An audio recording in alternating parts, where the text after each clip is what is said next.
أسعار الخضروات والفواكه اليوم. النهاردة البدنجان الكيلو ب10 جنيه، والطماطم الجامدة الكويسة الكيلو وربع ب10 جنيه، واللي هي الطرية شوية المستوية الكيلو ونص ب10 جنيه، والخيار الكيلو ب25 جنيه. تمام. طبعا زي ما قلنا البدنجان الكيلو ب10 جنيه. وطبعا النهاردة مشتريات الخضار والفاكهة بتاعة الأسبوع، لأن اليوم السوق النهاردة عندنا. والبصل الكيلو ب15 جنيه، البصل الناشف الكيلو الأحمر الكيلو ب15 جنيه. والنهاردة السفندي والبرتقال أسعار الموالح النهاردة. السفندي الكويس الحجم الكبير الكيلو ب20، والحجم الأصغر شوية الكيلو ب15، والبرتقال الكيلو ب15.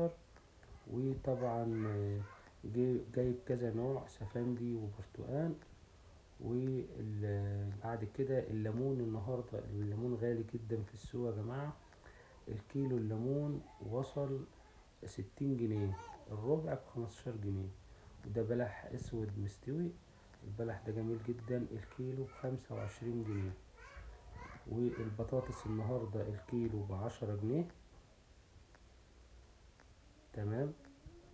وبعد كده جبنا بقى بعض المشتريات، الخضار والفاكهة والحاجات. جبنا برضو الكرنب والكرنبيت، وجبنا الموز.